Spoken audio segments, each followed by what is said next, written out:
നമ്മളെ ഒന്ന് പരിശോധിച്ചു നോക്കാൻ,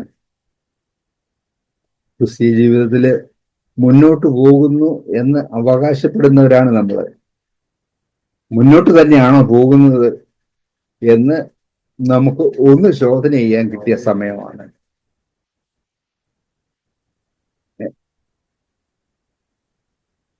ധനികന്മാരാകാനാണ് ലോകത്തിലുള്ള എല്ലാവരുടെയും ആഗ്രഹം, നോട്ടം. എത്ര പ്രയാസത്തിൽ കൂടെ കടന്നു പോകുന്നയാളും ഒരു ധനവാനാകാൻ ഉള്ള ആഗ്രഹമാണ് ഉള്ളത്. എന്നാൽ ഒരു വിശ്വാസിയെ സംബന്ധിച്ച് അതാണോ? നമുക്ക് ധനത്തിലാണോ നമ്മളുടെ ശ്രദ്ധ? നമുക്ക് ധനം കുറഞ്ഞിരിക്കുമ്പോഴും കർത്താവിൽ സന്തോഷം കണ്ടെത്താനായിട്ട് നമ്മളെ കൊണ്ട് സാധിക്കുമോ എന്നുള്ളതാണ്. നമുക്ക് പ്രലോഭനങ്ങൾ ധാരാളം ഉണ്ടാകും. ആ പ്രലോഭനങ്ങൾക്ക് അടിമപ്പെട്ടു പോകാനാണോ നമ്മളെ വിട്ടുകൊടുക്കുന്നത്? അതോ കർത്താവിനോട് ചേർന്ന് ആ സാഹചര്യത്തിൽ കർത്താവിനെ സൂക്ഷിച്ചുകൊണ്ട് ജീവിക്കാനാണോ നമ്മളെ വിട്ടുകൊടുക്കുന്നത്? നമ്മളെല്ലാവരും ക്രിസ്ത്യാനികളാണെന്ന് അവകാശപ്പെടുന്നവരാണ്. ക്രിസ്ത്യാനികളെന്ന് അവകാശപ്പെടുന്നവര് ക്രിസ്തുവിനെ അനുഗമിക്കുന്നവരാണ്. കർത്താവ് പോയ ചുവട് പിൻപറ്റുന്നവരാണ് ക്രിസ്ത്യാനി. അല്ലാതെ ഞാൻ ക്രിസ്ത്യാനിയാണെന്ന് പറഞ്ഞുകൊണ്ട് ക്രിസ്ത്യാനി ആകുന്നില്ല. നമ്മള് ആ കർത്താവിന്റെ ചുവടാണോ പിൻപറ്റുന്നത്? ഒരു പ്രയാസത്തിന്റെ ഘട്ടത്തില് ആ ചൂടാണോ നമ്മൾ പറ്റുന്നത് എന്നുള്ളതാണ് നമ്മൾ നോക്കേണ്ടത്. അല്ല, ലോകത്തിന്റെ രീതിയിൽ നമ്മൾ പോകുകയാണെന്നുണ്ടെങ്കിൽ നമ്മൾ കർത്താവിന്റെ വഴിയിൽ നിന്ന് എത്രയും പെട്ടെന്ന് വീഴും. അതുകൊണ്ട് ഈ സാഹചര്യത്തിൽ, ഞാൻ പോകുന്ന ഈ സാഹചര്യത്തിൽ, അത് പ്രയാസമുള്ളൊരു സാഹചര്യമാണ്, അല്ലെ കഷ്ടതയുള്ളൊരു സാഹചര്യമാണ്, ആ സാഹചര്യത്തില് കർത്താവ് എങ്ങനെയാണ് പോയത് എന്നുള്ളത് നമ്മൾ ശ്രദ്ധിച്ചിട്ട് ആ കർത്താവിനെ പിൻപറ്റുക. കർത്താവായിരുന്നെങ്കിൽ ഈ കാര്യം ചെയ്യുമോ? കർത്താവായിരുന്നെങ്കിൽ ഞാൻ ചിന്തിക്കുന്ന പോലെ ചെയ്യുമോ? ഇല്ല, ഞാൻ എൻ്റെ കർത്താവിനെ പിൻപറ്റും. ഈ കർത്താവ് പോയ വഴി മതി എന്നുള്ളതായിരിക്കണം നമ്മളുടെ തീരുമാനം. ഇല്ലെങ്കിൽ നമ്മളൊരു ക്രിസ്ത്യാനി എന്നുള്ള പേരിന് യോജിച്ചവരല്ല. നമ്മൾ ആ പേര് പറയുകയും കർത്താവിനെ അനുഗമിക്കാതെ ഇരിക്കുകയും ചെയ്യും. അതുകൊണ്ട് അതിന് നമുക്ക് ആർക്കും, ഇവിടെ ഇരിക്കുന്ന ആർക്കും അതിനിടയാകരുത്.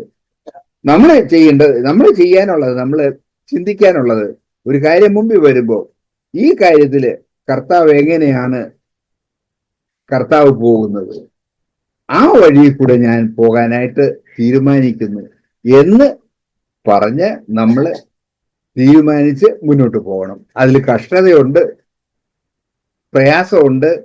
കർത്താവ് ആ കഷ്ടതയും പ്രയാസവും അനുഭവിച്ചാണ് മുന്നോട്ട് പോയത്. നമുക്കും കർത്താവ് പോയ വഴി മതി എന്ന് നമുക്ക് തീരുമാനിക്കാം. അതുകൊണ്ട് നമ്മൾ എപ്പോഴും തൃപ്തിയുള്ളവരായിരിക്കണം. ഉള്ള ഈ സാഹചര്യത്തിൽ, ഈ സാഹചര്യം നമ്മളെ ആക്കി വെച്ചിരിക്കുന്ന ആ സാഹചര്യത്തിൽ അതിനകത്ത് നമുക്കൊരു തൃപ്തി ഉണ്ടാകണം. അപ്പോ അങ്ങനെ തൃപ്തി ഉണ്ടായാൽ മാത്രമേ നമ്മള് കർത്താവിനെ പിൻപറ്റുകയാണെന്ന് വിശ്വസിക്കാനായിട്ട് പറ്റത്തുള്ളൂ. കർത്താവ് എപ്പോഴും തൃപ്തനായിരുന്നു. ഏതവസരത്തിലും അവൻ തൃപ്തനായിരുന്നു. ഒരു കാര്യത്തിലും അവന് ഒരു പരാതിയില്ലായിരുന്നു. കൂടെ നടക്കുന്നവര് അവൻ കള്ളനാണ്, ദൈവത്തെ മറുതലിക്കുന്നവനാണ് എന്നൊക്കെ പറയുമ്പോഴും അവരോട് പറയാനൊന്നും ഇല്ലായിരുന്നു. കർത്താവിന്റെ മുമ്പില, പിതാവാം ദൈവത്തിന്റെ മുമ്പിലാണ് അവന്റെ പരാതികളെല്ലാം അവിടെ കൊടുത്തേച്ച് അവിടുന്നാണ് അവന് അക്സെപ്റ്റ് ചെയ്തത്. അവൻ കൊടുത്തത് മതി, നീ തരുന്നത് മതി എന്നവൻ ചിന്തിച്ചു. അങ്ങനെ പോകാനായിട്ട്, കർത്താവിനെ പിൻപറ്റുവാനായിട്ട് അവൻ ഉത്സാഹിച്ചു. നമുക്കും അത് തന്നെ ചെയ്യാം. നമുക്കും അത് തന്നെ ചെയ്യാം.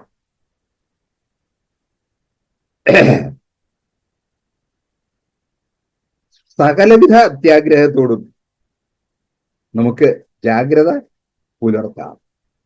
അത്യാഗ്രഹം ഒരു ക്രിസ്ത്യാനിക്ക് പറഞ്ഞിട്ടുള്ളതല്ല. അവന് വേണ്ടതെല്ലാം കർത്താവ് കൊടുക്കുന്നുണ്ട്. എനിക്ക് ഇന്ന് ഞാൻ ജീവിക്കേണ്ട കാര്യങ്ങൾ എനിക്ക് തന്നിരിക്കുന്നു എന്ന് ഓരോരുത്തരും ഹൃദയത്തിൽ അത് മനസ്സിലാക്കണം. മനസ്സിലാക്കിയിട്ട് അതിൽ ഉള്ള തൃപ്തിയോടെ അങ്ങനെയാണ് കർത്താവിനെ പിൻപറ്റേണ്ടത്. അങ്ങനെ നമ്മൾ പിൻപറ്റുവാനായിട്ട് നമുക്ക് ഉത്സാഹിക്കാം, ജാഗ്രത പാലിക്കാം. ഉള്ളത് കൊണ്ട് നമുക്ക് തൃപ്തിപ്പെടാം. ഉള്ളത് കൊണ്ട് തൃപ്തിപ്പെടാം. അപ്പൊ പിന്നെ ലോകത്തെ പറയാനോ സാഹചര്യത്തെ പറയാനോ ദുഷിക്കാനോ ഒന്നും നമുക്ക് ഇടവരികയില്ല.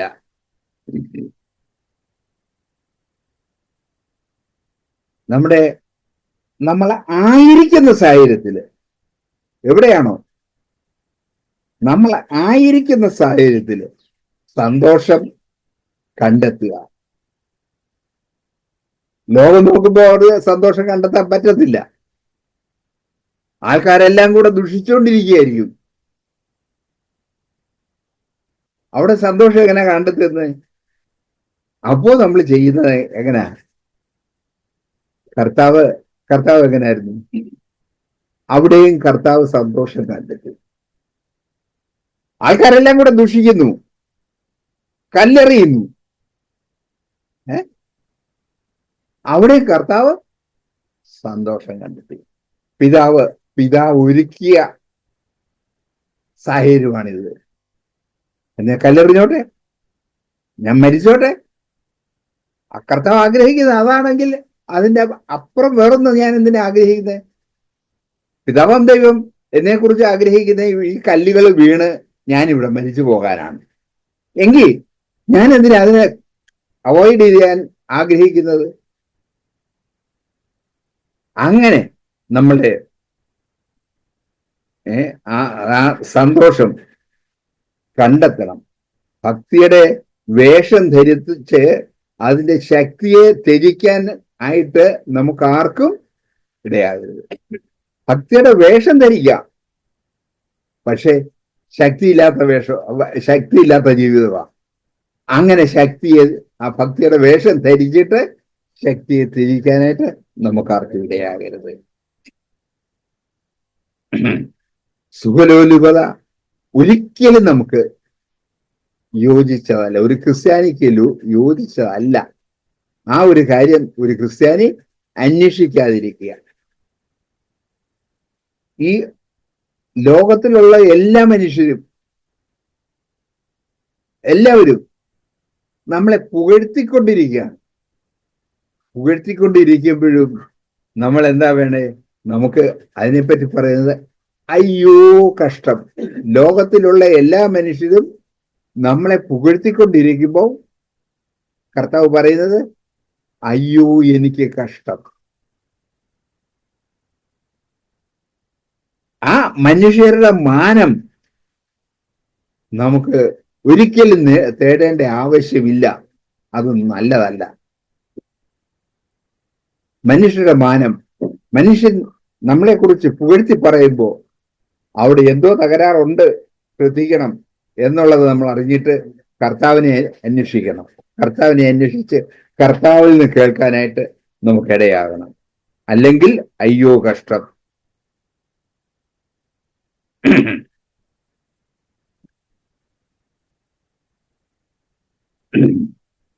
കർത്താവിൽ നിന്ന് തന്നെ നമുക്ക് മഹത്വവും പുകഴ്ചയും മാനവും ലഭിക്കണം. കർത്താവ് എന്താ യേശുക്രിസ്തുവിനെ കുറിച്ച് പറഞ്ഞത്? ഇവൻ എന്റെ പ്രിയപുത്രൻ, ഇവനിൽ ഞാൻ പ്രസാദിച്ചിരിക്കുന്നു എന്നുള്ളത് നമുക്ക് കേൾക്കണം. ലോകമെല്ലാം ആ കാര്യങ്ങളെല്ലാം പറയുന്നു, അങ്ങനെയാണ് ഇങ്ങനെയാണ് ഇങ്ങനെയാണെന്നെല്ലാം പറയുന്നു. പക്ഷെ കർത്താവ് പറയുന്നു, ഇവൻ എന്റെ പ്രിയപുത്രൻ, ഇവനിൽ ഞാൻ പ്രസാദിച്ചിരിക്കുന്നു.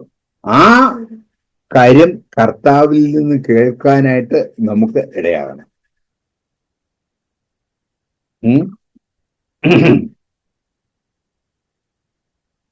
തമ്മിൽ തമ്മിൽ ബഹുമാനം സ്വീകരിച്ചുകൊണ്ട് നമുക്ക് ദൈവത്തിൽ നിന്ന് എങ്ങനെ മാനം ലഭിക്കും? തമ്മിൽ തമ്മിലുള്ള ബഹുമാനം നമ്മൾ ആഗ്രഹിച്ചുകൊണ്ടിരിക്കുകയാണെങ്കിൽ ദൈവത്തിൽ നിന്ന് എങ്ങനെ മാനം നമുക്ക് ലഭിക്കുന്നത്? രണ്ടും കൂടെ കിട്ടത്തില്ല. ഒന്നുകിൽ ദൈവത്തിൽ നിന്നുള്ള മാനം നമുക്ക് കിട്ടും, അതിനു വേണ്ടിയിട്ട് വെയിറ്റ് ചെയ്യാം. തമ്മിലുള്ള മാനം നമുക്ക് വേണ്ട. സഹോദരൻ എന്നെ കുറിച്ച് മോശമായിട്ട് പറഞ്ഞോട്ടെ, എന്നാലും കർത്താവ് എന്നെ കുറിച്ച് എന്ത് പറയുന്നു? കർത്താവിനെ കുറിച്ച് എന്ത് പറയുന്നു? അതായിരിക്കണം നമ്മുടെ ആഗ്രഹം. കർത്താവിന് എപ്പോഴും എന്നെ കുറിച്ച് നല്ലത് പറയാനേ ഉണ്ടാകാവുള്ളൂ. കർത്താവിന്റെ ഹൃദയപ്രകാരമാണ് എനിക്ക് ജീവിക്കേണ്ടത്. യേശുക്രിസ്തു കർത്താവിന്റെ ഹൃദയപ്രകാരമാണ് ജീവിച്ചത്. എനിക്കും അതുപോലെ ജീവിക്കണം എന്നുള്ളതായിരിക്കണം നമ്മളുടെ. അങ്ങനെയാണെങ്കിൽ നമ്മൾ ഒരിക്കലും തമ്മിലുള്ള ബഹുമാനം അന്വേഷിക്കുകയില്ല.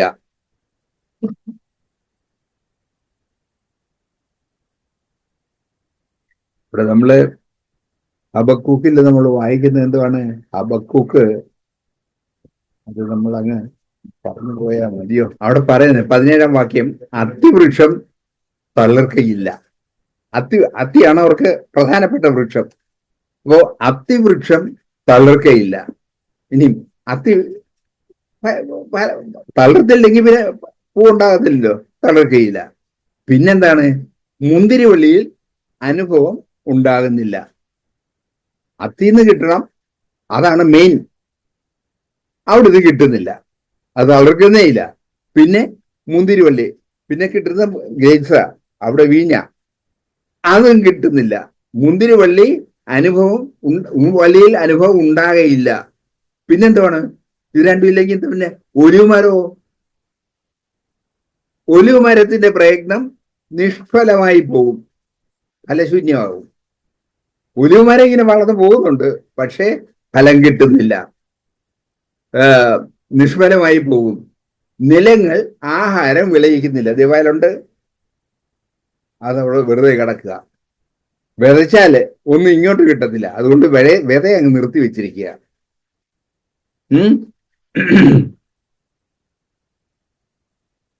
ആഹാരം വിളയിക്കുന്നില്ല. ആട്ടിൻകൂട്ടം തൊഴുത്തിൽ നിന്ന് നശിച്ചു പോകും. ധാരാളം ആടുകൾ ഉണ്ടായിരുന്നു, ഇഷ്ടം പോലെ പാല് കിട്ടിയിരുന്നു, പാലും ഇറച്ചിയും ഇഷ്ടം പോലെ ആയിരുന്നു. പക്ഷെ ഇപ്പോഴെന്താണ്? അവിടുന്ന് പാലും കിട്ടുന്നില്ല, ഇറച്ചിയും കിട്ടുന്നില്ല, നശിച്ചു പോകും. ഗോശാലകളിൽ ഇവിടെ എരുത്തില കിടമുണ്ട്, അതിനകത്ത് പശുയില്ല. ഗോശാലകളിൽ കന്നുകാലികൾ ഉണ്ടായിരിക്കുകയില്ല. പക്ഷേ എങ്കിലും ഇതെല്ലാം ആണെങ്കിലും ഞാൻ യഹോവയിൽ ആനന്ദിക്കും. എങ്കിലും ഞാൻ യഹോവയിൽ ആനന്ദിക്കും. കാരണം എന്റെ രക്ഷയുടെ ദൈവത്തിൽ ഘോഷിച്ച് ഉല്ലസിക്കും. ഇതെല്ലാം ഓപ്പോസിറ്റ് ആണ്. ഒന്നും കിട്ടുന്നില്ല. മക്കള് പഠിക്കുന്നില്ല, പഠിച്ചവര് ഒട്ട് ജോലി ചെയ്യുന്നില്ല, അവർക്ക് ജോലി കിട്ടുന്നുമില്ല. പിന്നെ സ്വന്തമായിട്ടുണ്ടായിരുന്ന ജോലി നഷ്ടപ്പെട്ടു, പെൻഷനും കിട്ടുന്നില്ല. മതിയല്ലോ. പിന്നെ ജീവിക്കുന്നത് എങ്ങനെ ജീവിക്കും? അവിടെ കന്നുകാലി ഉണ്ടായിരിക്കുകയില്ല. എങ്കിലും ഞാൻ യഹോവയിൽ ആശ്രയിക്കും. ഞാൻ എന്റെ രക്ഷിതാവിനെ ഞാൻ കണ്ടിട്ടുണ്ട്. ഇതെല്ലാം ഓപ്പോസിറ്റ് ആണ്. പക്ഷെ ഞാൻ എന്റെ രക്ഷിതാവിനെ, എന്റെ യഹോവ, നമ്മളെ സംബന്ധിച്ച് എന്റെ കർത്താവിനെ ഞാൻ കണ്ടിട്ടുണ്ട്. കർത്താവിനെ നടത്തും. അവന്റെ കൈകളിൽ ഞാൻ വീഴാൻ പോകുമ്പോൾ അവൻ എന്നെ കൈകളിൽ വഹിച്ചുകൊള്ളും. കൈകളിൽ സുരക്ഷിതമായി വഹിക്കുന്ന കർത്താവിനെ നമുക്ക് കാണാൻ കഴിഞ്ഞാൽ എല്ലാം ഓപ്പോസിറ്റാ. മക്കളെ പറഞ്ഞിട്ട് അനുസരിക്കുന്നില്ല, ഭാര്യ എതിർത്ത് നിൽക്കുന്നു, അയലത്തുകാരെല്ലാം കൂടെ പ്രശ്നമായിട്ട് വരുന്നു. ഇങ്ങനെയുള്ള എല്ലാ കാര്യങ്ങളും നടന്നുകൊണ്ടിരിക്കുന്ന സമയത്ത് എങ്കിലും ഞാൻ യഹോവയിൽ ആശ്രയിക്കും. അങ്ങനെ ഈ കർത്താവിനെ കണ്ടവന് മാത്രമേ അവന് ആനന്ദിക്കാൻ ഒക്കത്തുള്ളൂ. എന്റെ രക്ഷയുടെ ദൈവത്തിൽ ഘോഷിച്ച് ഉല്ലസിക്കും. കാരണം യഹോവയായ കർത്താവ് എന്റെ ബലമാകുന്നു. നമുക്കത് പറയാൻ കഴിയുമോ? യഹോവയായ കർത്താവ് എന്റെ ബലമാകുന്നു. ഓ, അവൻ എന്റെ കാൽ പേടമാൻ കാൽ പോലെ ആക്കുന്നു. പേടമാൻ കാലിലുള്ള ഗുണം എന്തുവാ? അവനെ സുഖമായിട്ട്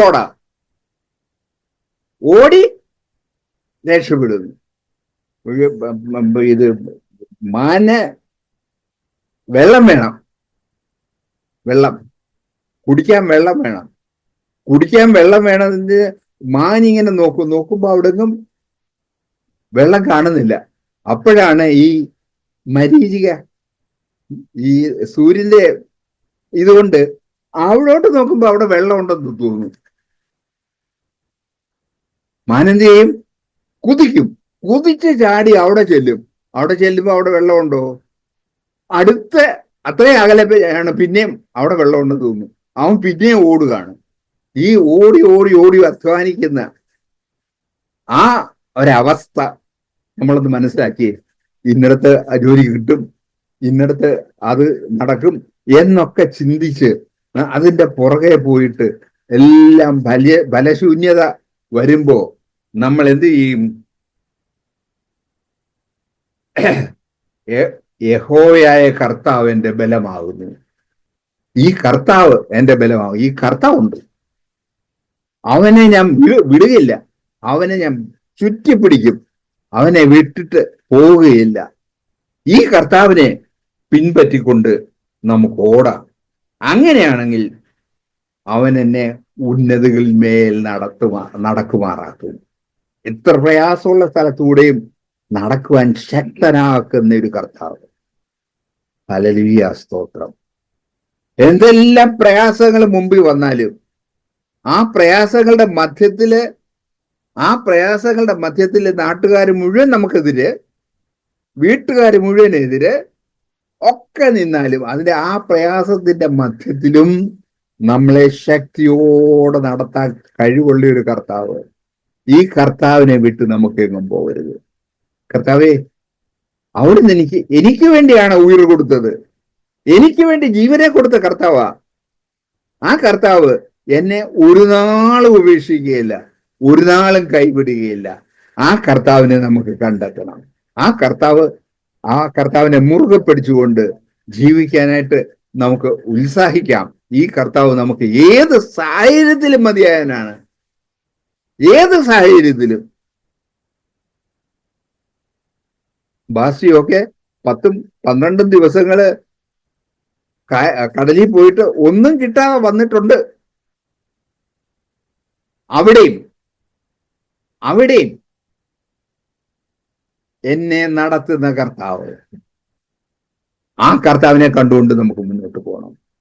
ദൈവം നമ്മളെ ഓരോരുത്തരെ അതിന് സഹായിക്കട്ടെ. നമ്മള് കേട്ടുകൊണ്ടിരുന്ന വചനഭാഗം ഈ ജീവിതത്തില് നമുക്ക് മുന്നിൽ വരുന്ന കാര്യങ്ങളെ ഒക്കെ ജയിച്ചിട്ട് നമുക്ക് കർത്താവിന്റെ സന്നിധിയിൽ കാണപ്പെടണം എന്നുള്ള ഒരേ ഒരു ആഗ്രഹം തന്നെയാണ്. അപ്പൊ അതിനോട് സംബന്ധിച്ച കാര്യങ്ങളെ പറ്റി ചിന്തിച്ചു. അപ്പം ബ്രദർ ഹിന്റ് കൊടുത്തേ ഉള്ളൂ. നമ്മുടെ ഹിന്ദു ബ്രദർ ഉത്തരം പറഞ്ഞിട്ടാണ്. ഹിന്ദു ബ്രദർ 2 ചോദ്യത്തിന് ഉത്തരം പറഞ്ഞ് ജോസഫ് ബ്രദറിന്റെ ഒരു വാക്യം പൂർത്തീകരിച്ചു കൊടുത്തു. അപ്പം കാര്യങ്ങളൊക്കെ നമുക്ക് എല്ലാവർക്കും അറിയാം കൃത്യമായിട്ട്. അപ്പോൾ എന്ത് പിന്നെ നമ്മളെ പിന്നോക്കം വലിക്കുന്നു എന്നുള്ള കാര്യമാണ് നമ്മൾ ഇത് ചിന്തിച്ചത്. പിന്നോക്കം വലിക്കുന്ന കാര്യങ്ങളെ പറ്റി ചിന്തിക്കുമ്പോൾ നമ്മളുടെ ലക്ഷ്യത്തെപ്പറ്റി നമുക്ക് പൂർണ്ണ ബോധ്യമുണ്ട്. നമ്മുടെ നിലപാട് ദൈവത്തോടു കൂടി ആയിരുന്നെങ്കിൽ നമ്മളെ രക്ഷിക്കപ്പെട്ടിട്ടുണ്ടല്ലോ. അതുകൊണ്ടാണ് ഇപ്പൊ രക്ഷിക്കപ്പെട്ടിട്ടില്ല എങ്കിൽ രക്ഷിക്കപ്പെടുക എന്നൊരു കാര്യത്തെപ്പറ്റി നമ്മൾ ചിന്തിക്കേണ്ടതുണ്ട്. രക്ഷിക്കപ്പെട്ട സമയത്തുള്ള കർത്താവിനോടുകൂടി ആയിരിക്കാം നിത്യതയിൽ കർത്താവിന്റെ വരവിൽ അവരോടുകൂടി എടുക്കപ്പെടണം. ഇല്ലെങ്കിൽ ഈ ഭൂമിയിലെ ജീവിതം അവസാനിപ്പിച്ചിട്ട് കർത്താവ് അന്ന് നമ്മളെ രൂപാന്തരപ്പെടുന്ന കാലത്ത് അവനോടുകൂടി ആയിരിക്കാനുള്ള ആ അനുഗ്രഹം നമുക്ക് ലഭിക്കണം. അതാണ് നമ്മൾ ആഗ്രഹിക്കുന്നത്. അപ്പൊ ഈ ശുദ്ധീകരണം എന്നൊരു കാര്യം അതിന് പ്രധാനമായും ഭൂമിയിൽ ശുദ്ധീകരിക്കപ്പെട്ടുകൊണ്ടേയിരിക്കും, തീരുന്നില്ല എന്ന് പറഞ്ഞു പോയാലും അടുത്ത ആഴ്ചയിൽ ഇതേ ശുദ്ധീകരണത്തിനെ പറ്റി തന്നെയാണ് സംസാരിക്കാൻ പോകുന്നത്. അപ്പൊ ശുദ്ധീകരിക്കപ്പെട്ടുകൊണ്ട് മുന്നോട്ട് നമുക്ക് പോകണമെന്ന കാര്യവും നമ്മളെ എപ്പോഴും നമ്മുടെ ഹൃദയത്തിലുണ്ട്. ഇന്ന് ശുദ്ധീകരിച്ചു എന്ന് ചിന്തിക്കുന്ന ഭാഗത്ത് നാളെ വീണ്ടും കുറ്റങ്ങളും കുറവുകളിലേക്കൊക്കെ നമ്മൾ പോകാറുണ്ട്. നമ്മൾ തന്നെ സ്വയം ഏറ്റു പറഞ്ഞ് പശ്ചാത്തപിച്ച് ഏറ്റു പറയാറുണ്ട്. ചിലപ്പോൾ ചില സാക്ഷിയോടൊക്കെ പറയും. അപ്പൊ ഇങ്ങനെ ഒരു ജീവിതം നമ്മുടെ മുന്നിൽ ഉള്ളപ്പോൾ നമ്മളെ സംബന്ധിച്ചുള്ള ഇന്ന് നമ്മൾ ചില 4 കാര്യങ്ങൾ ലൂക്കായുടെ സുവിശേഷത്തിൽ നിന്ന് എടുത്തിട്ട് പറഞ്ഞത്.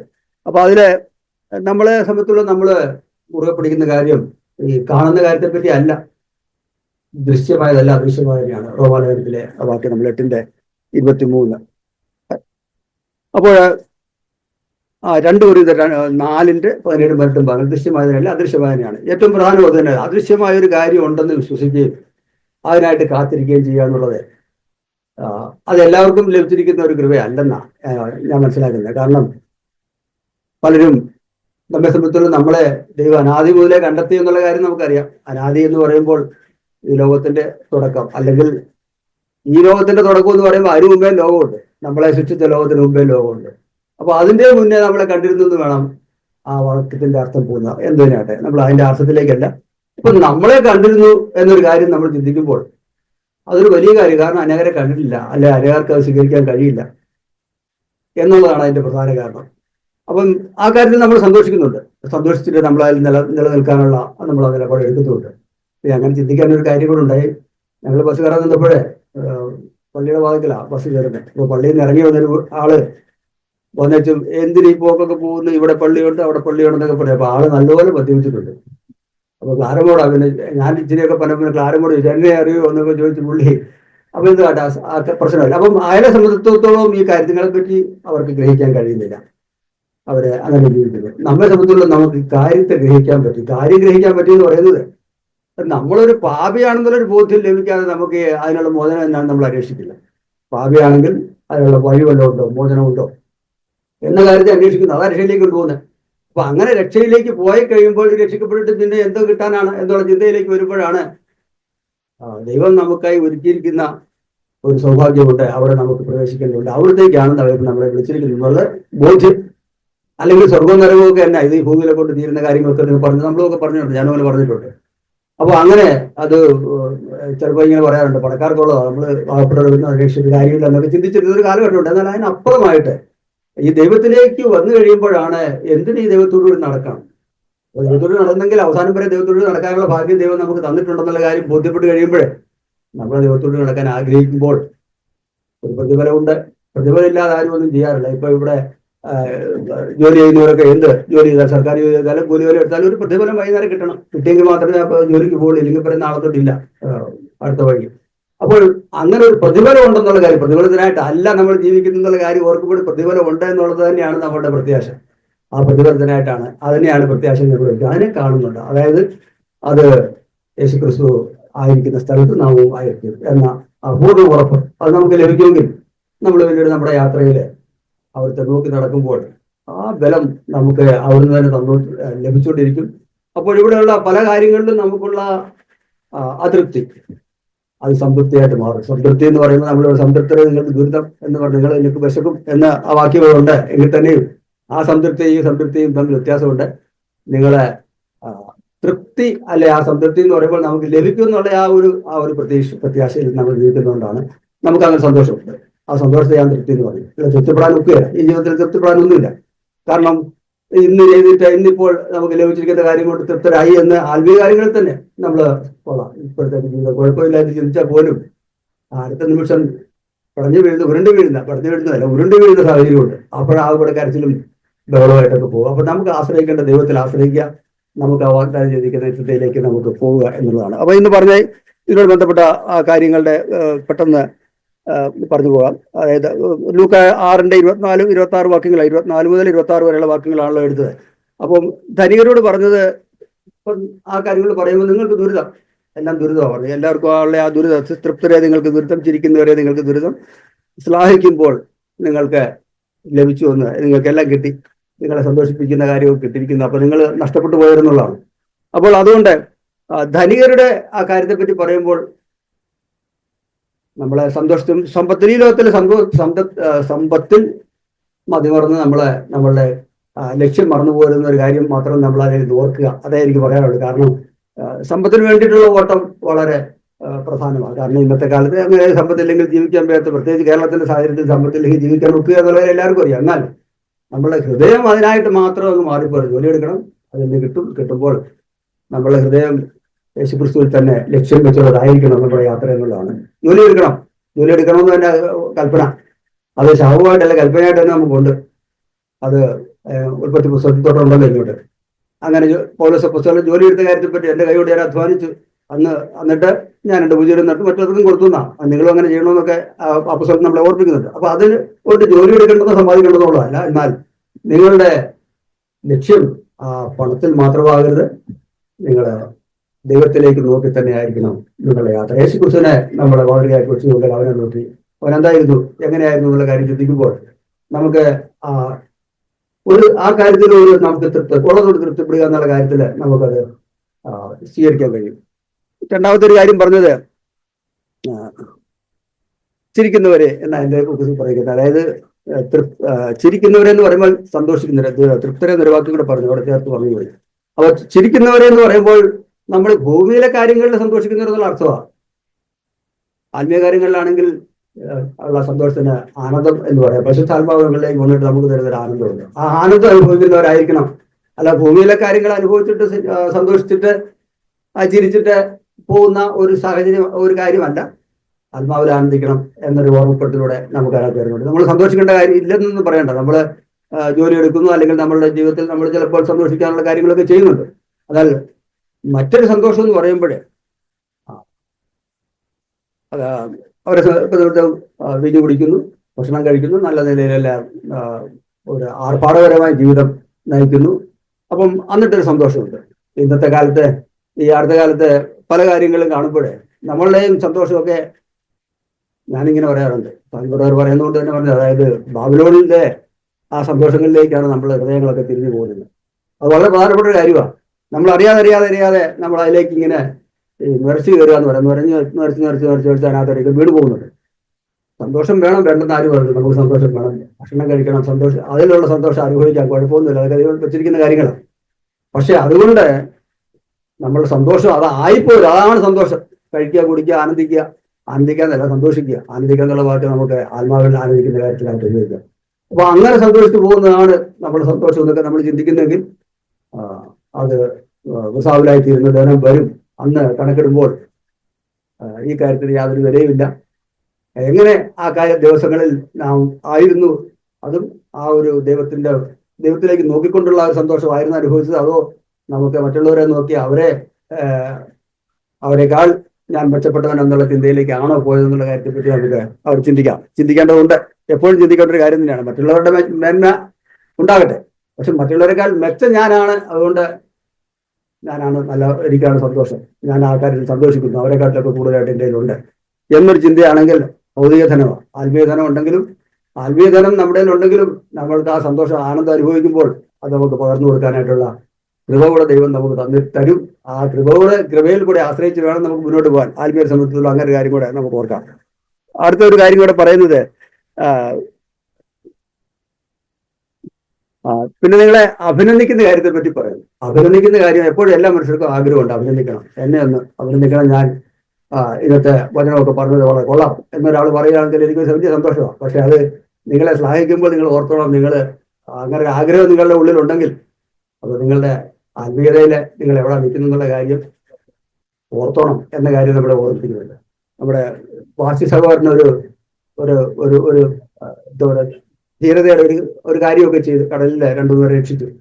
അപ്പോൾ സഭയിലെ സഹോദരനെ അങ്ങനെ അഭിനന്ദിച്ചൊന്നുമില്ല, അതിനകത്ത് കാര്യമായിട്ടൊന്നുമില്ല. സഹോദരനെ സൂക്ഷിച്ചോണം, ഇതൊക്കെ ഇതിനകത്ത് കയറി വീണിട്ട് അവസരം ദൈവത്തിന്റെ ഭാഗത്തുനിന്ന് കെടുത്തുന്ന ഒന്ന് സഹോദരൻ ഉണ്ടാകരുത് എന്നൊരു ഉപദേശമാണ് കൊടുത്തത്. അപ്പോൾ അത് തന്നെ ഒരു ശ്ലാഹിക്കല അല്ലേ, സഹോദരൻ സൂക്ഷിച്ചോണം. സഹോദരനെ ഞങ്ങൾ അഭിനന്ദിച്ചിരിക്കുന്നത്, അതിനകത്ത് കുഴപ്പമൊന്നുമില്ല. പക്ഷെ സഹോദരന് പിന്നെ ഒരു കുഴപ്പമുണ്ടായി. ഞാൻ പറഞ്ഞു തന്നായിരുന്നു ഞാൻ ചിന്തിക്കുന്നത്. കഴിഞ്ഞ ആഴ്ച സഹോദരന് വലക്കടിയിൽ പോയി എന്ന് പറഞ്ഞാൽ പൊങ്ങ് പറഞ്ഞ അടിയിൽ പോയി. ആകെ രക്ഷപ്പെടുത്തി, കരയ്ക്ക് നിന്നവർ രക്ഷപ്പെടുത്തി. അപ്പോൾ ഞാൻ പറഞ്ഞു, ധീരനായ നമ്മുടെ ബാസ്റ്റിക്ക് ഒരു അവസരം പറ്റി ദൈവം രക്ഷിച്ചു, അതുകൊണ്ട് നമുക്ക് ദൈവത്തെ സ്തുതിക്കാം. അപ്പൊ ഇങ്ങനെയുള്ള കാര്യങ്ങളുണ്ട്. നമ്മളിൽ തന്നെ നമ്മൾ ആ വലുപ്പം നമ്മൾ എടുക്കുമ്പോൾ അടുത്ത സ്റ്റെപ്പിൽ നമുക്ക് വരാൻ പോണ എന്താണെന്നുള്ളത് നമുക്ക് ഒരിക്കലും പറയാനൊക്കെയില്ല. അപ്പൊ നമ്മൾ ലോകത്തിലെ ശ്ലാഘിക്കൽ നമുക്ക് വേണ്ട എന്ന് ഞാൻ പറയുന്നില്ല, പക്ഷെ നമ്മളുടെ ഹൃദയം അതിലേക്കായി പോരെന്ന് മാത്രമേ ഉള്ളൂ. ലോകത്തിലെ ശ്ലാഘിക്കേണ്ട ആവശ്യമുണ്ട്. പലപ്പോഴും ധീരരെ മാനിക്കാറുണ്ട്. ഇപ്പൊ പട്ടാളത്തിലാണെങ്കിൽ ഏറ്റവും കൂടുതൽ ധീരരെ മാനിക്കുന്ന ഒരു ഭാഗം പട്ടാളത്തിൽ തന്നെയാണ്. അപ്പൊ അങ്ങനെ മാനിക്കുമ്പോൾ ഞാനൊരു വലിയ ആള് എന്നുള്ള ചിന്തയിലേക്ക് അല്ല പോകേണ്ടത്. ഒരു പട്ടാളക്കാരൻ ബന്ധുക്കൂസുകാരനാണെങ്കിൽ അല്ലെങ്കിൽ ദൈവവിശ്വാസിയാണെങ്കിൽ അയാൾക്ക് കിട്ടിയ നല്ല കാര്യം. പക്ഷെ അയാളെ അതിലല്ല അഭിമാനിക്കേണ്ടത്, തന്നെ രക്ഷിച്ച കർത്താവിൽ അഭിമാനിക്കാൻ കഴിയണമെന്നുള്ളതാണ്. ഞാൻ ആ കാര്യത്തിൽ പറയുന്നത് എന്താണെന്ന് ചോദിച്ചാൽ, പലപ്പോഴും ലോകത്തിലെ കാര്യങ്ങൾ സന്തോഷിക്കാൻ നമുക്ക് താല്പര്യം. നമ്മളെ സഹായിക്കുമ്പോൾ നമുക്ക് ലോകത്തിലെ കാര്യങ്ങളിലൊക്കെ ഞാനൊരു മിടുക്കനാണ്, എന്നെ എല്ലാവരും അംഗീകരിക്കണം, മാനിക്കണം. അപ്പൊ ആ രീതിയിലുള്ള വാക്കുകളും കാര്യങ്ങളും പ്രവൃത്തികളും ഒക്കെ നമ്മൾ ഉണ്ടാകാറുണ്ട്. അല്ലെങ്കിൽ ആ ഭാവങ്ങളൊക്കെ നമ്മൾ ഉണ്ടാകാറുണ്ട്. നമ്മുടെ ഭാവം നമുക്ക് ഉണ്ടാകേണ്ടത് യേശുക്രിസ്തുവിന്റെ തന്നെ ഭാവമാണെന്ന് നമ്മളെപ്പോഴും പറയാറുണ്ട്. യേശുക്രിസ്തുവിന്റെ ഭാവം നിങ്ങൾ ഉണ്ടായിരിക്കട്ടെ എന്ന് പൗലോസ് അപ്പോസ്തലൻ പറയുമ്പോഴേ ആ ഭാവത്തിലേക്ക് വരാനായിട്ട് പലപ്പോഴും സാധിക്കാതെ പോകുന്നുണ്ട്. ലോകത്ത് എന്തെങ്കിലും അല്പം കിട്ടിയാൽ നമ്മൾ ഉടനെ അതിനെ എടുത്ത് ഉയർത്തി കാട്ടിയിട്ട് മിടുക്കൻ എന്നൊരു ഭാവത്തിലേക്ക് പോകാറുണ്ട്. സാധാരണ എല്ലാ മനുഷ്യരുടെയും കാര്യമാണ്. ഞാൻ ആരും അതിൽ നിന്ന് വ്യത്യസ്തമല്ല. ഞാനും അങ്ങനെയൊക്കെ ചിന്തിക്കുന്ന ആളാണ്. കാരണം ഞാൻ പട്ടാളത്തിലായിരുന്നില്ല, അതുകൊണ്ട് അവിടെ ഇങ്ങനെയുള്ള കാര്യങ്ങളൊക്കെ ഉണ്ടാവാറുണ്ട്. അപ്പോൾ അവിടെ അങ്ങനെ വേണം എന്ന് ചിന്തിക്കുമ്പോൾ, അന്ന് ഞാൻ രക്ഷിക്കപ്പെട്ടിട്ടില്ലാത്ത കാലമായതുകൊണ്ട് അന്ന് അങ്ങനെ ചിന്തിച്ചിരുന്നു. ഇന്ന് അങ്ങനെയല്ല ചിന്തിക്കുന്നത്. ഇന്ന് ചിന്തിക്കുന്നത് അതായിക്കോട്ടെ, ദൈവം അതിന്റെ വഴികളെ ഒരുക്കിയത് അങ്ങനെയെങ്കിൽ അങ്ങനെ നമുക്ക്. പക്ഷെ ഉള്ളിൽ ഇതല്ല ലക്ഷ്യം, ഇതിൽ നിന്ന് നേടിയിട്ടൊന്നും നേടാനില്ല. കിട്ടുന്നത് അതിൽ നിന്ന് ഒരു പ്രശംസ കിട്ടുമായിരിക്കും. പക്ഷെ പ്രശംസ കൊണ്ടൊന്നും നേടാനില്ല എന്ന ബോധ്യം ഇന്ന് ദൈവം തന്നിട്ടുള്ളത് കൊണ്ട് മാത്രം അതിലെ ദൈവത്തെ ഞാൻ സ്തുതിക്കുന്നു. അപ്പൊ അതുപോലെ ഓരോരുത്തരും നിങ്ങളുടെ ജീവിതത്തിൽ നിങ്ങൾ നേടുന്ന ഭൗതികമായ കാര്യങ്ങളിൽ അത് നന്മയായിട്ട് തന്നെ അനുഭവിക്കട്ടെ. എന്നാൽ നമുക്ക് ഒരു കാര്യത്തിൽ നമ്മുടെ ഹൃദയത്തിൽ നമ്മൾ സ്മരിക്കണം. ആ അഭിനന്ദനത്തെക്കാൾ കൂടുതൽ നല്ല ദാസനെ എന്നുള്ള വിളി കേൾക്കാൻ നമ്മുടെ ഹൃദയങ്ങളെ നമ്മളെ ഇന്ന് നമ്മൾ ഒരുക്കുമെങ്കിൽ അന്ന് ഏറ്റവും കൂടുതൽ സന്തോഷിക്കുന്നത്, നമുക്ക് സന്തോഷിക്കാൻ കഴിയും. സന്തോഷം നമ്മൾ തന്നെയായിരിക്കും. നല്ല ദാസൻ എന്നുള്ള വിളിയാണ് നമ്മൾ പ്രതീക്ഷിക്കുന്നത്. നമുക്ക് വിളി കേൾക്കാനായിട്ടുള്ള ഒരുക്കം തന്നെയാണ് നമ്മളോട് നടത്തിക്കൊണ്ടിരിക്കുന്നത്. ആ ഒരുക്കത്തിൽ തന്നെ നമുക്കായിരിക്കാം. അപ്പം ഇനി ഒരു അവസാനത്തെ കാര്യം പറയുമ്പോഴേ, ഈ കാര്യങ്ങളോടുള്ള ബന്ധത്തിൽ എങ്ങനെ നമ്മൾക്ക് ഈ കാര്യങ്ങളെ ഒന്ന് അവലോകനം ചെയ്താൽ, നമ്മളിലുള്ള മനുഷ്യന്റെ സ്വഭാവം എന്ന് പറയുന്ന ജടീയ സ്വഭാവം വളരെ കൂടുതലാണ്. ഈ ആത്മീയതയിൽ പോലും ആ ജടീയ സ്വഭാവം കടന്നുകൂടാറുണ്ട്. ഒന്ന് പറഞ്ഞ രണ്ടാമത്തേന് നമുക്ക് തന്നെ കഴിഞ്ഞ ഇന്നലത്തെ ദിവസം കൂടെ കോപത്തെ പറ്റിയാ പറഞ്ഞത്. കോപവും അതിനോടുള്ള ജയവും. അപ്പൊ ഇത് വിട്ടുപോകുന്നുമില്ല എന്ന് പറയുമ്പോൾ എന്നാൽ അതിനെ ജയിക്കണം.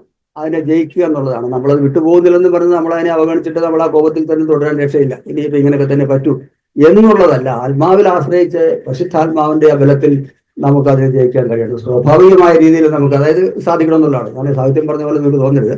അതായത് നമുക്ക് അതിനൊരു ഉദാഹരണം സാജു ബ്രദർ പറഞ്ഞു. അതായത് യോഗ ഒക്കെ ചെയ്യുന്നവർക്ക് അവർക്ക് എല്ലാ കാര്യത്തിലെയും ഒന്ന് ഇങ്ങനെ അടക്കി വെക്കാൻ കഴിയും. കോപത്തെ അല്ലെങ്കിൽ വികാരത്തെ അവർക്ക് ജയിക്കാൻ കഴിയുന്നുണ്ട്. പക്ഷെ ആദ്യം ജയം എന്ന് പറയുന്നത് അത് ദേഹിയുടെ മനുഷ്യന്റെ ഇതിലുള്ള ഒരു ജയം മാത്രമാണ്. ആത്മാവിലുള്ള ജയം എന്ന് പറയുമ്പോൾ അതൊരു വ്യത്യാസമുണ്ട്. നമ്മളും ജയിക്കുന്നു, അവരും ജയിക്കുന്നു. പക്ഷെ നമ്മൾ ജയിക്കുന്നത് നമ്മളുടെ ബലത്തിലല്ല, അവരുടെ ബലത്തിലാണ് ജയിക്കുന്നത്. ദേഹിയുടെ ബലം എന്ന് പറയുമ്പോൾ അവരുടെ ബലത്തിലാണ്. നമ്മൾ ജയിക്കുന്നത് പരിശുദ്ധാത്മാവിലുള്ള നമ്മളുടെ ആ ചോദന, ആ ജീവനിലാണ് നമുക്ക് അതിനെ ജയിക്കാൻ കഴിയുന്നത്. അപ്പൊ അങ്ങനെ ജയിക്കാൻ കഴിയുമെങ്കിൽ അതിലേക്കാണ് ദൈവം നമ്മളെ വിളിച്ചിരിക്കുന്നത്. അപ്പൊ നമുക്ക് ജയിക്കാൻ കഴിയുന്നത് നമ്മുടെ ആത്മാവിലുള്ള ജീവിതത്തിൽ. അപ്പൊ നമ്മുടെ പഴയ മനുഷ്യൻ നമ്മളിലുണ്ട് എന്നുള്ള ബോധ്യം വരുമ്പോൾ അതിനെ ഉരിഞ്ഞു മാറ്റണം എന്ന ഒരു കാര്യം കൂടെ അതേപ്പറ്റി ഇങ്ങനെ ഓർത്ത് പറഞ്ഞു. അതുകൊണ്ട് ഞാൻ പറഞ്ഞു. അപ്പൊ ആ പഴയ പ്രകൃതി, പഴയ മനുഷ്യനെ നമ്മളിൽ നിന്ന് ഉരിഞ്ഞു മാറ്റുമെങ്കിൽ നമുക്ക് ഉരിഞ്ഞു മാറ്റണം എന്നൊരു കാര്യമുണ്ട്. ജഡത്തിന്റെ പ്രവൃത്തികളെ നമ്മൾ കൊന്നുകളയണം, ഹനിക്കണമെന്നാണ് പറയുന്നത്. കൊന്നുകളയണം. അപ്പൊ അത് കൊല്ലുക എന്ന് വെച്ചാൽ നമ്മളെ സംബന്ധിച്ചുള്ള ഈ ജഡത്തിന്റെ പ്രവൃത്തി നിന്ന് കൊല്ലാൻ നമ്മളുടെ ശക്തിയാൽ സാധ്യമല്ല. അത് പരിശുദ്ധാത്മാവിന്റെ ശക്തിയാലാണ് നമുക്ക് ജഡത്തിന്റെ പ്രവൃത്തികളെ നമുക്ക് ഹനിക്കാൻ കഴിയുന്നത്. ആ പരിശുദ്ധാത്മാവിനായിട്ട് നമ്മൾ ചോദിക്കണം. ആത്മാവിനായിട്ട് ചോദിക്കുന്നു എന്ന് പറയുമ്പോൾ അത് യേശുക്രിസ്തുവിന്റെ ജീവൻ തന്നെയാണ് നമ്മളിലേക്ക് വരുന്നത്. ജീവൻ വെളിപ്പെടുന്നുവെങ്കിൽ അവന്റെ ജീവൻ നമ്മൾ ഉണ്ടാകണം. അല്ലാതെ നമുക്ക് യേശുക്രിസ്തുവിന്റെ ജീവനെ വെളിപ്പെടുത്താൻ പറ്റില്ല. യേശുക്രിസ്തുവിന്റെ ജീവനിൽ നമ്മളിലേക്ക് വന്നിട്ട് നമ്മൾ അത് വെളിപ്പെടുത്തുന്നവരായെങ്കിൽ നമുക്ക് ഈ ജഡത്തെ ജയിക്കാൻ കഴിയുള്ളൂ. മറ്റൊരു കാര്യം കൂടെ നമ്മളെ ആ, ഇതേപ്പറ്റി പറഞ്ഞു ഇത്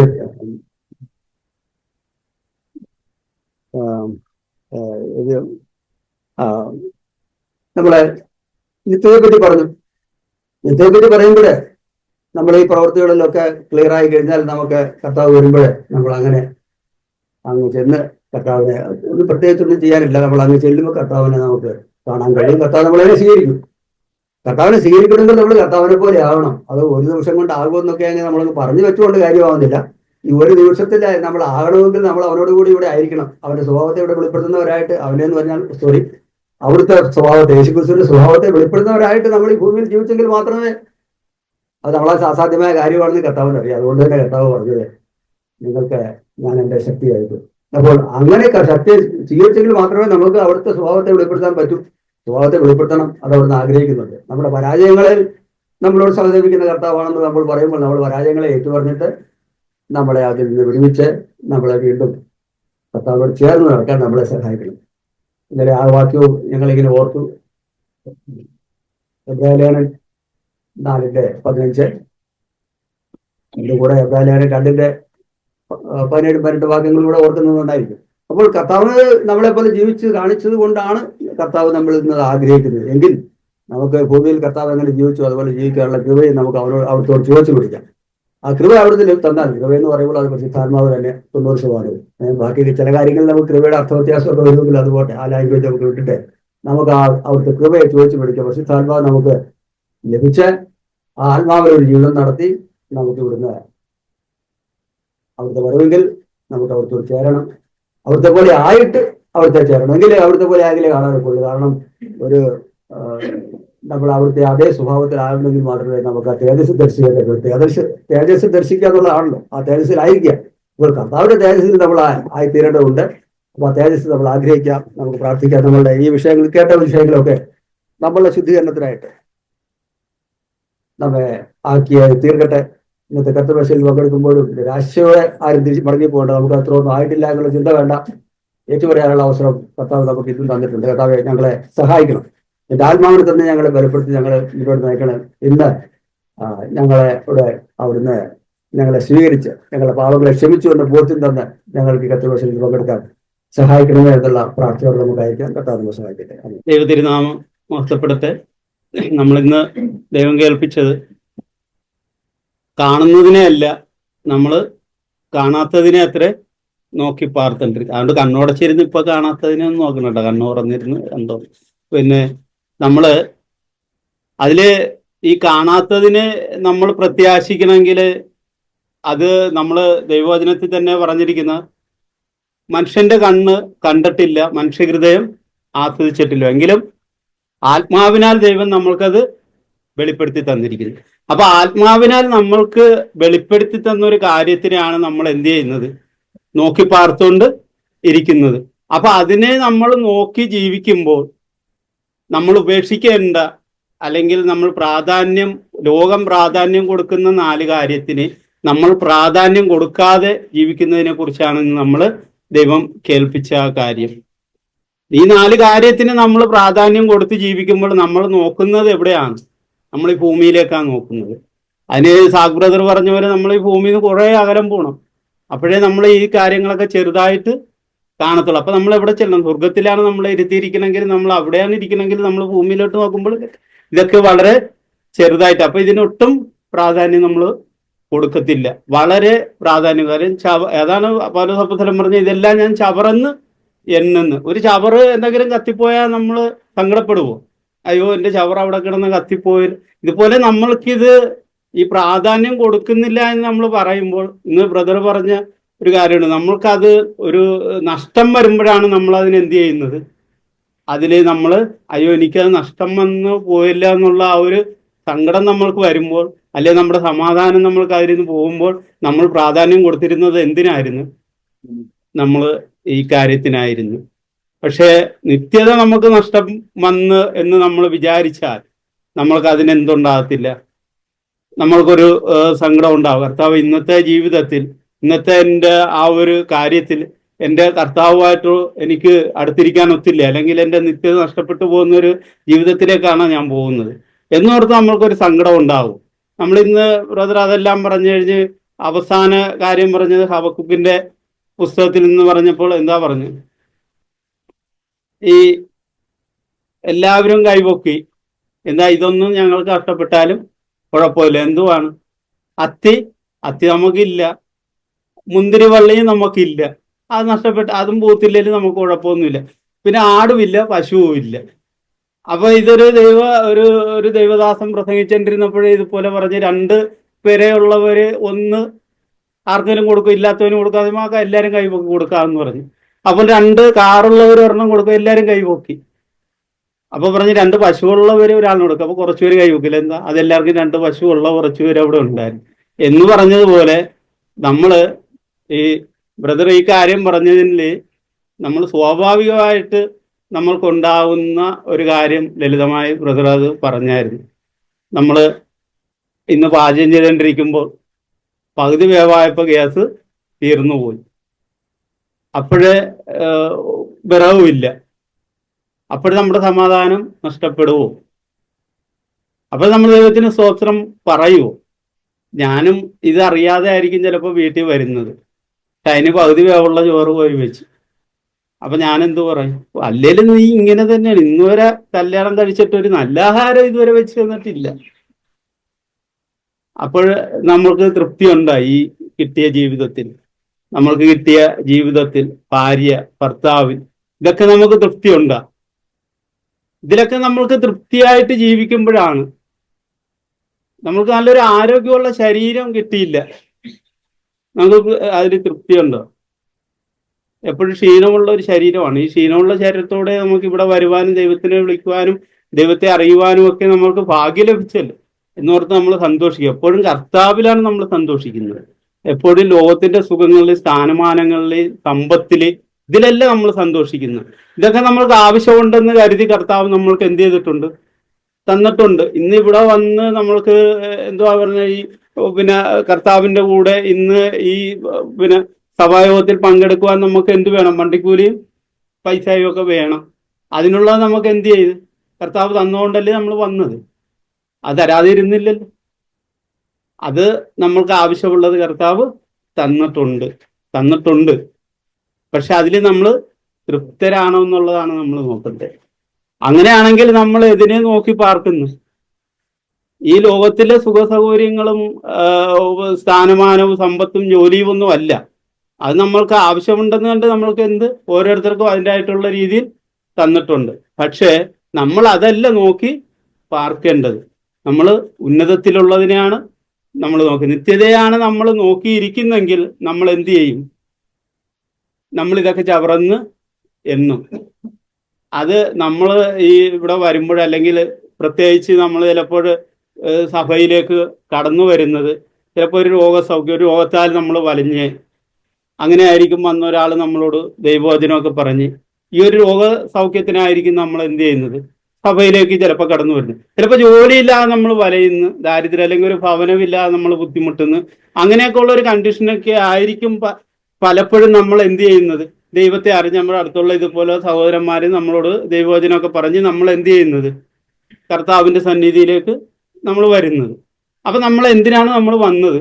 നമ്മൾ ഇങ്ങനെയുള്ള ഈ ചെറിയ ഈ ലോകത്തിൽ നഷ്ടപ്പെട്ടു പോകുന്ന ഈ കാര്യങ്ങൾക്ക് വേണ്ടിയാണ് നമ്മൾ വാസ്തവമായി ചിലപ്പോൾ സഭയിലേക്ക് വന്നത്. അപ്പൊ നമ്മൾ വന്നിരിക്കുമ്പോൾ കർത്താവ് നമ്മളോട് പറയുന്നത് എന്തെന്ന്?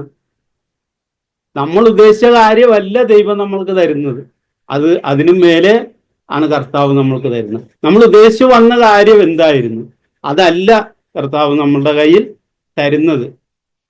ശമരിയാക്കാരി സ്ത്രീയെ കർത്താവ് കണ്ട് അവരുദ്ദേശിച്ചത് എന്താണ്? കുറച്ച് വെള്ളം കൂടെ കോരി, അവർക്ക് ബുദ്ധിമുട്ടൊന്നും ഇല്ലാതെ കർത്താവ് കോരി കൊടുക്കുമെന്ന്. കർത്താവ് എന്താ പറഞ്ഞത്? ഞാൻ തരുന്ന വെള്ളം കുടിച്ചാൽ നിനക്ക് ദാഹിക്കത്തില്ല.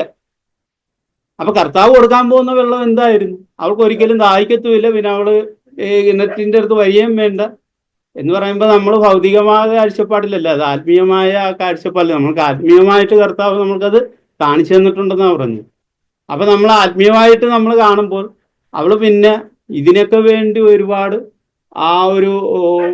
ഇതൊന്നും ഇല്ല എന്നുള്ള ആ ഒരു ഭൂമിയിലുള്ള ആ ഒരു ദുഃഖം അവക്ക് തീർന്നു. അവൾ ആ എപ്പോഴും സന്തോഷത്തിൽ കർത്താവിൻ്റെ കൂടെ ജീവിക്കും. ഞാൻ ഈ വെള്ളം കുടിച്ചാൽ നിനക്ക് ഇനിയും ദാഹിക്കും. നമ്മൾക്ക് ഈ സമ്പത്ത് കിട്ടിയാലും ഈ സ്ഥാനമാനം കിട്ടിയെന്നാലും ഈ പറഞ്ഞ തൃപ്തി ഉണ്ടായാലും വീണ്ടും നമുക്ക് നാളെ എന്തെങ്കിലും കാരണത്താൽ അതൊക്കെ നഷ്ടപ്പെടും. കർത്താവ് തരുന്ന സമ്പത്ത് ഒരിക്കലും നമ്മൾക്ക് എന്ത് വരത്തില്ല, പിന്നെ ദാഹിക്കും. ഇതിനു വേണ്ടി ഒന്നും നമ്മൾക്ക് ദാഹിക്കത്തില്ല. അത് നമ്മൾ ഈ അങ്ങനെ ലഭിക്കുമെന്നുള്ളതിൻ്റെ ആ ഒരു ചിത്രം നമുക്കത് വചനത്തിൽ തന്നെ അപ്പോസ്തല പ്രവൃത്തിയിൽ 3-ാം അധ്യായത്തില്, അപ്പോസ്തല പ്രവൃത്തി 3-ാം അധ്യായത്തില് ഒരിക്കൽ പത്രോസും യോഹന്നാനും 9-ാം മണി നേരം പ്രാർത്ഥന സമയത്ത് ദേവാലയത്തിലേക്ക് ചെന്നപ്പോൾ അമ്മയുടെ ഗർഭം മുതൽ മുടന്തനായ ഒരാളെ ചിലർ ചുമന്നുകൊണ്ട് വന്ന് അവനെ ദേവാലയത്തിൽ ചെല്ലുന്നവരോട് ഭിക്ഷ യാചിക്കാനായി സുന്ദരം എന്ന ദേവാലയ ഗോപുരത്തിങ്കിൽ ദിനം പ്രതി ഇരുത്താറുണ്ട്. അപ്പൊ അവന് മറ്റുള്ളവർ എന്ത് ചെയ്ത്? അവനൊരു സഹായമാണ് ചെയ്തത്. എന്താണ് ചെയ്തത്? ദിനം പ്രതി അവനെ കൊണ്ടുവന്ന് അവന് ജീവിക്കാൻ എന്തെങ്കിലും കിട്ടുന്നതിന് വേണ്ടി ഭിക്ഷ യാചിക്കാൻ അവനെ പൊക്കിക്കൊണ്ടുവന്നൊക്കെ അവിടെ ലോകത്തിന്റെ ഒരു സഹായം ഇങ്ങനെയൊക്കെ തന്നെയാണ്. അത് വളരെയേറെ വല്ല മനോഹരമായ ഒരു സഹായമായിട്ട് നമ്മൾക്കത് തോന്നുന്നു. എന്നെ കൊണ്ട് എനിക്കിന്നില്ലായിരുന്നു, ഒരാൾ എന്നെ സഹായിച്ചു, അല്ലെങ്കിൽ എനിക്ക് ജോലി ഇല്ലായിരുന്നു, ഒരാൾ എനിക്ക് അയാളാണ് എന്നെ. പക്ഷേ ഇതൊന്നും എന്തല്ല. പത്രോസും യോഹന്നാനും അവിടെ ചെന്നപ്പോഴെന്താണ് സംഭവിച്ചത്? ഇവനെ അവിടെ കൊണ്ടുവന്ന് ഇരുത്തുന്നു, ഭിക്ഷ യാചിക്കുന്നു. ഇവൻ എന്ത് ചെയ്യുന്നു? പിന്നെ അവിടുന്ന് എല്ലാ ദിവസവും ഭിക്ഷ യാചിച്ചു പോകും. പിറ്റേ ദിവസം ആരെങ്കിലും കൊണ്ട് പൊക്കിയിരുത്ത്. അത് ആ ചെയ്യുന്ന ഒരു വലിയൊരു ഉപകാരമാണ്. നമ്മൾ നോക്കുമ്പോൾ പ്രശംസിക്കേണ്ട ഒരു ഉപകാരമാണ്. മറ്റുള്ളവരും അവർ ചെയ്യുന്നത്. അന്ന് ആ പത്രോസും യോഹന്നാനും അവിടെ ചെന്നപ്പോൾ ഇതുപോലെ ലോകം പ്രശംസിക്കുന്ന ഒരു കാര്യമല്ല ചെയ്തത്. അവൻ എന്താണ് ചോദിച്ചത്? എനിക്ക് എന്തെങ്കിലും തരണേന്നാ ചോദിച്ചത്. അപ്പോൾ പിന്നെ അവരെന്താ പറഞ്ഞത്? ഞങ്ങളെ ഈ പൊന്നും വെള്ളിയും, നമ്മൾ ഇതിനെക്കുറിച്ചാണ് ഇന്ന് പറഞ്ഞത്, നമ്മൾ ഈ പൊന്നും വെള്ളിയും കിട്ടിയെന്നാൽ അവന് വലിയ തൃപ്തിയാണ്. അവരെന്തെങ്കിലും ഒരു പൊന്നോ വെള്ളിയോ അവൻ്റെ കൊടുത്തിരുന്നെങ്കിൽ അവന് എന്തായിരുന്നു? വലിയൊരു തൃപ്തിയാണ്. ആ തൃപ്തി അവന് അന്നത്തേക്കേ ഉള്ളൂ. അപ്പൊ ഇവരെന്തെന്നാ പറഞ്ഞത്? ഞങ്ങളുടെ കയ്യിൽ പൊന്നും വെള്ളിയും ഒന്നും ഇല്ല. ഞങ്ങൾക്കുള്ളത് എന്ത് ചെയ്യുന്നു? നിനക്കായിരുന്നു. നമ്മൾക്കുള്ളത് കർത്താവിനെ അങ്ങോട്ട് കൊടുക്കുന്നു. അത് അവന് എന്ത് ചെയ്തെന്നാ പറയുക? പിന്നെ ഒരിക്കലും അവന് ഭിക്ഷ യാചിക്കേണ്ടി ഇല്ല. അവന് ജോലിയെടുത്ത് അവൻ ചാടിത്തുള്ളി സന്തോഷവാനായിട്ട്, ആ സന്തോഷം അവൻ്റെ കയ്യിൽ എപ്പോഴും ഉണ്ട്. പക്ഷെ നമ്മളെ പൊക്കിക്കൊണ്ടുവന്ന ഒരാൾ അവിടെ ഇരുത്തി 4 പേര് ഭിക്ഷയൊക്കെ തന്നു കഴിഞ്ഞാൽ അതും ഒരു സഹായമാണ്. പക്ഷെ അത് ഈ ലോകത്തിന്റെ നമ്മൾ കാണപ്പെടുന്ന ഒരു സഹായവും, ആരെങ്കിലും പൊന്നും വെള്ളിയൊക്കെ കൊടുത്താൽ അതും ഒരു സഹായം. പക്ഷെ അതില് നമ്മൾക്ക് തൃപ്തിയുണ്ട്. ഇപ്പോൾ തൃപ്തരായരെന്ന് പറഞ്ഞാൽ അതിൽ ഒരു തൃപ്തിയുണ്ട്. പക്ഷെ നാളെ അവൻ എന്ത് ചെയ്യണം? അവിടെ വന്നിരുന്ന് ആരെങ്കിലും പൊക്കിക്കൊണ്ടും പറഞ്ഞു അവിടെ വന്നിരുന്ന് ഭിക്ഷ യാചിക്കണം. പക്ഷെ കർത്താവ് കൊടുക്കുന്ന ആ ഒരു കാര്യം അതിൻ്റെ അപ്പുറത്താണ്. നമ്മൾക്ക് ദൈവം ഇന്ന് ഇവിടെ കൊണ്ട് നിർത്തി നമ്മളെ ഇന്ന് കാണിച്ചു തന്ന ഒരു നിത്യത, ആ വെളിച്ചം, ഈ ലോകത്തിൽ ഈ കാണുന്ന സമ്പത്തും സ്ഥാനമാനവും മനുഷ്യർ നമ്മൾ മാനിക്കുന്നതിൻ്റെ ഒക്കെ അപ്പുറത്തെ ഒരു കാര്യമാണ്. അത് നമ്മളെ നിത്യജീവനിലേക്ക് എത്തിക്കുന്ന ഒരു കാര്യമാണ്. അതൊരിക്കലും തീർന്നു പോവാത്ത ഒരു സന്തോഷമാണ്. പക്ഷെ നമ്മൾ ഇതൊക്കെ ഇട്ടിട്ടാണ് വന്നത്. നമ്മളോട് ദൈവം ഇത് കേൾപ്പിക്കുന്നത്, നമ്മളതൊക്കെ ഇട്ടിട്ടാണ് എന്ത് ചെയ്ത് വന്നത്. ഈ സമ്പത്തും സ്ഥാനമാനവും അല്ലെങ്കിൽ ഈ പറഞ്ഞ സുഖ സൗകര്യങ്ങൾ ചിലപ്പോൾ നമ്മൾ ഇട്ടിട്ടാണ് നമ്മൾ വന്നിരിക്കുന്നത്. എങ്കിൽ നമ്മൾ ആ ഒരു എബ്രായ ലേഖനത്തിൽ തന്നെ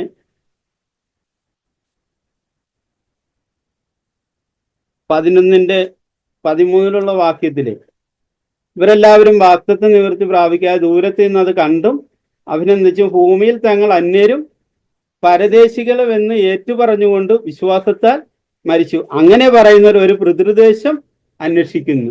അപ്പൊ നമ്മൾ ഈ ലോകത്തിൽ അന്യരും പരദേശികളും എന്ന് പറഞ്ഞാൽ നമ്മൾ ഏത് അന്വേഷിക്കുന്നു? നമ്മൾ ഈ ലോകത്തിലെ പണവും സമ്പത്തും സ്ഥാനമാനവും ഒക്കെ ആണെങ്കിൽ നമ്മളൊരു പിതൃദേശം അന്വേഷിക്കുന്നില്ല. ഇവരെന്താ പറഞ്ഞത്? അങ്ങനെ പറയുന്നവർ അന്യരും പരദേശികളും എന്ന് ഏറ്റുപറഞ്ഞുകൊണ്ട് അവരൊരു പിതൃദേശം അന്വേഷിക്കുന്നു. വിശ്വാസത്താൽ മതി ഇങ്ങനെ പറയുന്നവർ ഒരു പിതൃദേശം അന്വേഷിക്കുന്നു എന്ന് കാണിക്കുന്നു. അവർ വിട്ടുപോകുന്നതിനെ ഓർത്തുവെങ്കിൽ മടങ്ങിപ്പോവാൻ ഇടയുണ്ടായിരുന്നുവല്ലോ. അല്ല, നമ്മൾ വിട്ടു പോകുന്നവരാണ്. പക്ഷെ ഇതിനെ നമ്മൾ ഇന്ന് ചിന്തിച്ചാൽ എന്ത് ചെയ്യും? നമ്മൾ ഈ പറഞ്ഞ കാര്യത്തിലേക്ക് മടങ്ങിപ്പോകാൻ ഇടയുണ്ട്.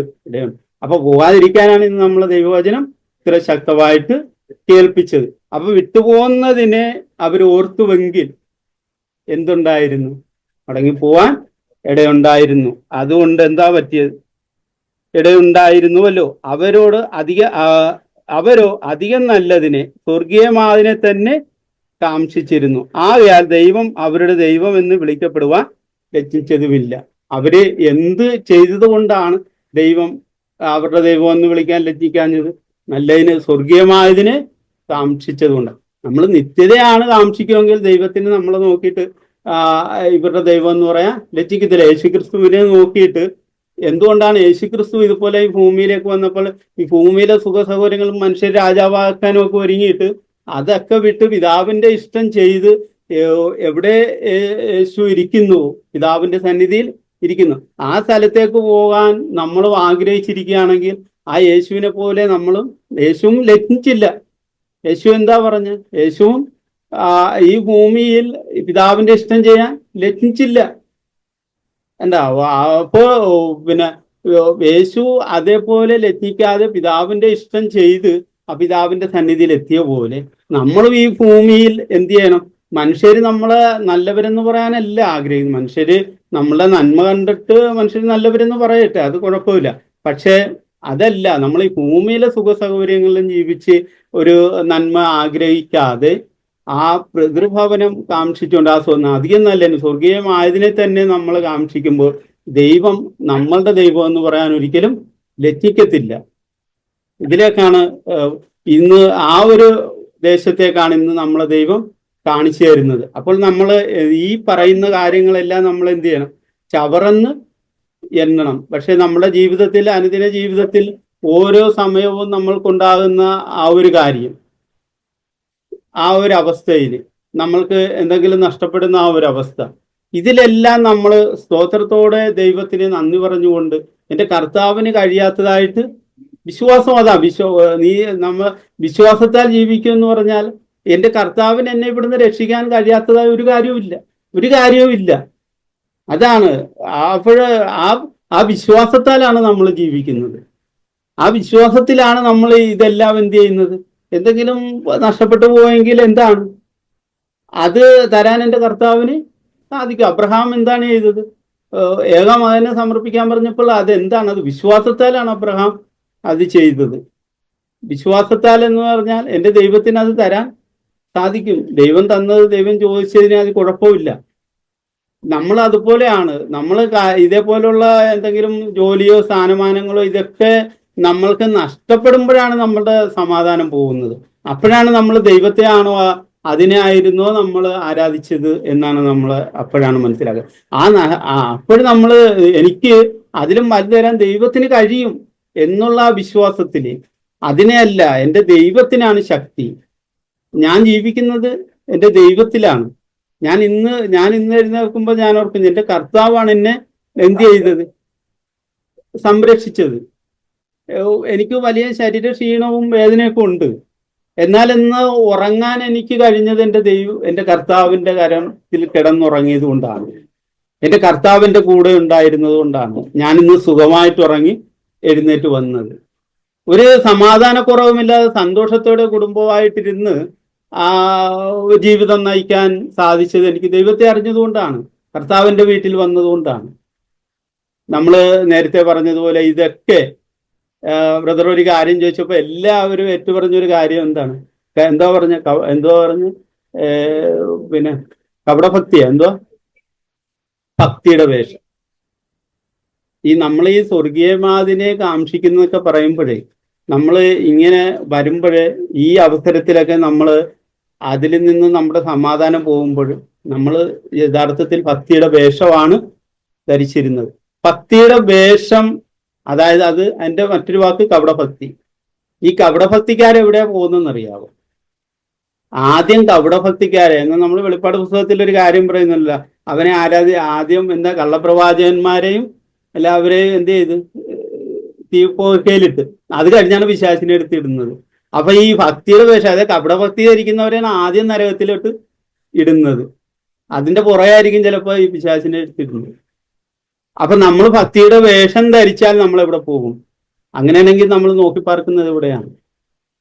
അപ്പൊ നമ്മൾക്ക് ഇന്ന് നമ്മളാ കേട്ട ദൈവവചനത്തിന്റെ മുമ്പിൽ കർത്താവേ, ഞാനും പല പ്രാവശ്യം സുഖ സൗകര്യങ്ങളിൽ, വേറെ ഒന്നുമല്ല, ചെറിയ ചെറിയ കാര്യങ്ങളിലായിരിക്കും ചിലപ്പോൾ എൻ്റെ ജീവിതത്തിൽ, ചിലപ്പോൾ എൻ്റെ കുടുംബത്തിൽ എന്നെ പരിപാലിക്കുന്ന, അല്ലെങ്കിൽ എന്നെ നോക്കുന്ന, അല്ലെ ഇന്ന് നല്ല രീതിയിൽ ഭക്ഷണമൊക്കെ വെച്ച് കാണുമെന്നും പറഞ്ഞൊക്കെ വരുമ്പോൾ ചിലപ്പോൾ വേഗാത്ത ചോറായിരിക്കും ചിലപ്പോൾ കിട്ടുന്നതെങ്കിൽ ആ സമയത്ത് ഞാൻ എൻ്റെ കുടുംബത്തിലെ എങ്ങനെയാണ് അവരോട് പെരുമാറിയത്, എങ്ങനെ, ഞാൻ ഈ കഴിഞ്ഞ ദിവസം അത് പറയാനായിട്ടൊരു കാര്യം ഉണ്ടായിരുന്നു. ഷൈനി ചായ ഒഴിച്ചിങ്ങനെ വെച്ച്, നല്ല ചൂടിയായിരുന്നു. അപ്പൊ നിറച്ചൊഴിച്ച് വെച്ച്. ഞാൻ പറഞ്ഞു, ഇത് എന്ത് പണിയായി കാണിച്ചത്, ഇത്രയും നിറച്ചൊഴിച്ചാൽ എനിക്കടുത്ത് കുടിക്കാൻ പറ്റത്തില്ല, കാര്യം എൻ്റെ കൈ ഈ ഇച്ചിരി ഇപ്പൊ സോഫ്റ്റ് ആയിരിക്കൊണ്ട് കൈ പൊള്ളും, കുറച്ചൊഴിച്ച് വെച്ചാൽ പോലെ എന്ന് പറഞ്ഞ് ഞാൻ കുറെ കുറ്റമൊക്കെ പറഞ്ഞു. പിന്നെ ഷൈനി വേറെ എടുത്തു. കുറച്ച് കഴിഞ്ഞപ്പോ ഷൈനി പറഞ്ഞു, എന്ത് ചെയ്താലും കുറ്റമാണല്ലേ പറയത്തുള്ളൂ. ഞാൻ പിറ്റേ ദിവസം ആകുമ്പോൾ ഷൈനി കറക്റ്റായിട്ട് പകുതി ഒഴിച്ചു വെച്ച്. അപ്പൊ ഞാൻ ആഗ്രഹിക്കുന്നത് എന്താണ്, കുറച്ച് കഴിഞ്ഞപ്പോ ഞാൻ പിന്നെ പറഞ്ഞ്, അത് ഞാൻ അതെനിക്ക് കൈ ഇങ്ങനെ ഇതായിട്ടിരിക്കുന്നതുകൊണ്ടാണ്. പിന്നെ അത് അല്ലെങ്കിൽ ഷൈനി പറയുവേ, കൊച്ചിനെ വഴക്ക് പറഞ്ഞ് കൊച്ചിനെ അടിച്ചൊക്കെ കഴിഞ്ഞാൽ കുറച്ച് സമയം ഞാൻ അത് കഴിഞ്ഞ് കൊച്ചിൻ്റെ അടുത്ത് ചെന്നിട്ട് എന്ത് പറയും, കൊച്ചിനെ അങ്ങനെ എടുത്ത് എന്തെങ്കിലുമൊക്കെ വാക്കുകൾ പറഞ്ഞ് സന്തോഷിപ്പിച്ച്. അപ്പൊ ഷൈനി പറയും, കൊച്ചിന് അങ്ങനെയൊക്കെ പറഞ്ഞല്ലേ, എന്നെ ഒന്ന് വഴക്ക് പറഞ്ഞിട്ട് എൻ്റെ അടുത്തൊന്നും ഒരു നമ്മളിൽ നിന്ന് അത് ആഗ്രഹിക്കുന്നുണ്ട് എന്ന് പറഞ്ഞതുപോലെ, നമ്മളിന്ന് നമ്മുടെ കുടുംബമായാലും നമ്മുടെ മക്കളായാലും നമ്മൾ ഈ ദൈവസ്നേഹം അവർ കണ്ട് വളരണം. ഇതൊക്കെ നമ്മൾ ഇവിടെ ഇരുന്ന് കേൾക്കുമ്പോഴും പറയുമ്പോഴും പൗലോസ് പറഞ്ഞതുപോലെ,